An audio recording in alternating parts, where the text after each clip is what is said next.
Thai army made me delete everything.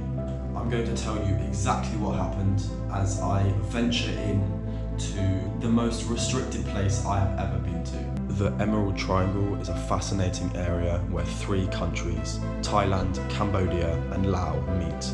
The name comes from the dense green forests that cover this land, making it one of the most biodiverse and remote regions in Southeast Asia.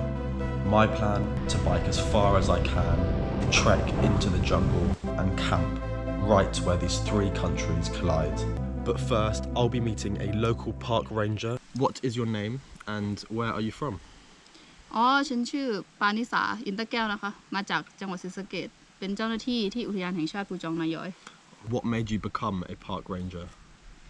ฉันเรียนจบคณะวิทยาศาสตร์บัณฑิตเกี่ยวกับทางเรื่องของป่าไม้โดยเฉพาะค่ะแล้วก็ได้มาทำงานที่นี่แล้วฉันมีอุดมการณ์ในการปกป้องผืนป่าและรักสัตว์ฉันก็เลยได้เดินทางมาสอบเพื่อเข้าทำงานที่นี่ค่ะฉันทำงานเป็นตำแหน่งนักวิชาการป่าไม้ This is Thailand, Cambodia, and Laos. ลาวตัวนี้กัมพูชา That's the point. That's the middle there. จะโนที่นี่ No sleep. อันนี้คือ this is ห้วยหลวง waterfall ห้วยหลวง ห้วยหลวง Kwai? Kwai. ห้วยหลวง What does a normal day look like? วันธรรมดาของที่นี่เหรอคะวันธรรมดาของที่นี่ก็จะเป็นวันที่เงียบสงบแล้วก็มีนักท่องเที่ยวมาเที่ยวหาบ้างค่ะ ภาษาไทย หมู หมู อมหมู หมู pig. This one. ตัวนี้ดัก Duck. เป็ด Something with blood. This one. เป็ดลาบเป็ด ดัก Duck. ดักเหมือนกัน Duck. What's duck? อ Alive duck. ตัวนี้ลาบ Bed. ลาบเป็ดกาบ Okay. No ตัวนี้ idea. Jackfruit. ใบใหม่ Leaf. Wow. Okay. เป็ดจกข้าวเหนียว จกข้าวเหนียวนะ จกข้าวเหนียวแล้วก็ This ภาษาไทย ข้าวเหนียว ข้าวเหนียว กินกับลาบเป็ด ข้าวเหนียว กินลาบเป็ด ลาเป็ด อร่อยครับ อร่อยมาก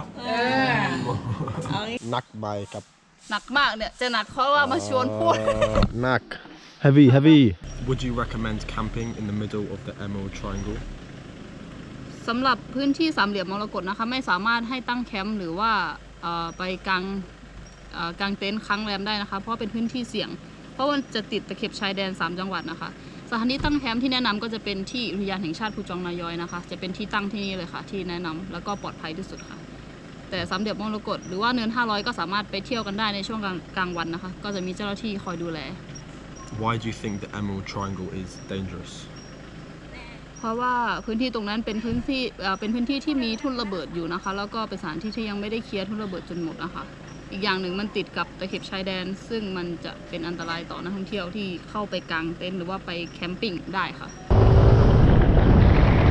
So from this point onwards I don't have any more footage. Why? Because the Thai army made me delete everything. I'm going to tell you exactly what happened as I venture in to probably the most restricted place I have ever been to. It all started when I arrived to this road with a red and white barrier. The barrier had been pushed to the side, which made it seem like it was okay to enter. Sure, I knew this area was restricted, but I didn't know how highly restricted the area was. But curiosity and this whole video concept idea got the better of me, and I just kept on driving past this barrier. The road suddenly became overgrown and very rough and clearly not used often, which made me think again and question myself about maybe I shouldn't be here. Then I heard a motorbike noise and a guy was then coming towards me wearing a uniform. We locked eyes for a split second as he passed me. I immediately checked my wing mirror and he had stopped. He was just staring at my bike. Now I became a little bit more nervous in this situation, but I kept on riding. A few minutes later, I'd come across a big red sign covered in Thai script. I couldn't read it, obviously, but the size of it, the color of it, and then just the vibe of the sign said stop. So I stopped and I started to translate it, but before I could, 2 more guys in uniform pulled up beside me. They looked confused. I think their initial thought was I'm a lost tourist. So we had a little Google Translate conversation which didn't really make sense, but basically said, do not go any further than this. They told me this was a dangerous and highly restricted area, and I kind of knew that already, but didn't know the full effects, and they both left. I listened to them. I didn't go any further on the road on my bike, but I didn't want this whole plan to fail because of this.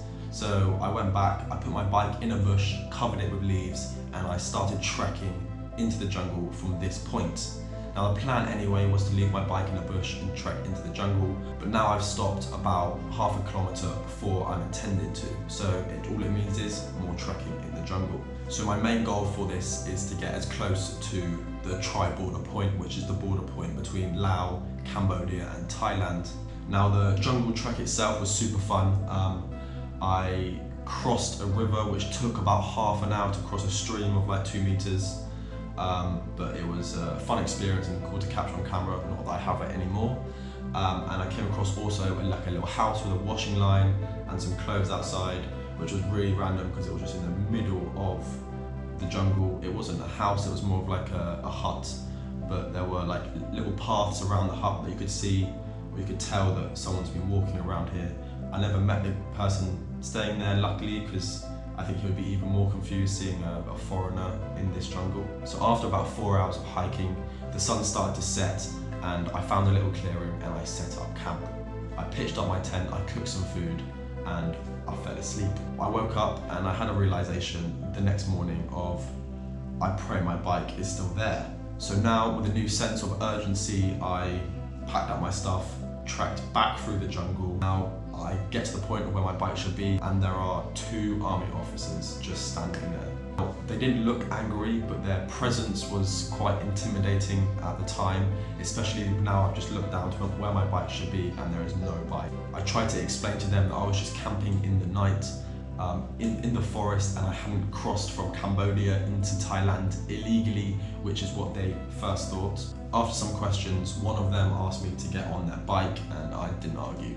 They drove for about 15 minutes before we arrived to this small army base.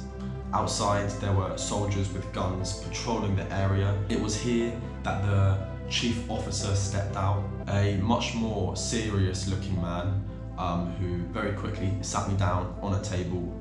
As soon as I sat down and sitting in this little base made me realise the seriousness of the situation even more. I think it was the first time that it actually set in. There was I really shouldn't be here. Really shouldn't. It wasn't when the first guy on the motorbike crossed me. It wasn't when the 2 guys pulled up to me crossed me. It wasn't when I first saw them. It was when I was now sitting in this army base being oh yeah, shit man, I should not be here at all. Started questioning me about what I'm doing. He asked me, did I cross from Cambodia? I showed him my passport and just said, I have a passport stamp, I'm in Thailand, I was just exploring the area. But he wasn't satisfied, he wanted to see photo proof of me camping in this spot. So I showed him photos, I showed him the videos, and after doing so, he then said, delete everything. When I was fuck, this whole video is out of the window. But that wasn't now my biggest worry, because after this, he's then said, there are actually mines and landmines and there used to be bombs in this area, and it's kind of very lucky that you're safe and we're happy you're safe. So he was concerned in a way and happy that I was okay. But then we sat down for about half an hour and we deleted every photo from my phone, then we deleted them out of the deleted folder. Then we deleted all the videos one by one from my GoPro, gone, on my camera, deleted all the photos. So I've got no photos, apart from this photo with the guys at the end, with me kind of forcing a smile after thinking I've lost this whole video concept, but now it's turned into me telling the story of it. Now I tried to salvage some of the footage by pretending that my GoPro wasn't working, but they weren't having any of it. It wasn't up for renegotiation. Anyway, after that, they gave me the keys back to my bike, which they had previously taken in the night, back to the base, and they said, go. So I suppose I was lucky to get out in one piece and not have any interaction with any landmines, which is just, I can't even process. Walking through a forest with landmines in unknowingly is pretty crazy. And yeah, that's how the Thai army deleted all of my footage from the Emerald Triangle, which is the area the wild campaign was filmed in. Would I do it again? Unknowingly, I probably may end up in a situation like this again in my life, but knowingly, no, I would not walk through a forest with landmines in.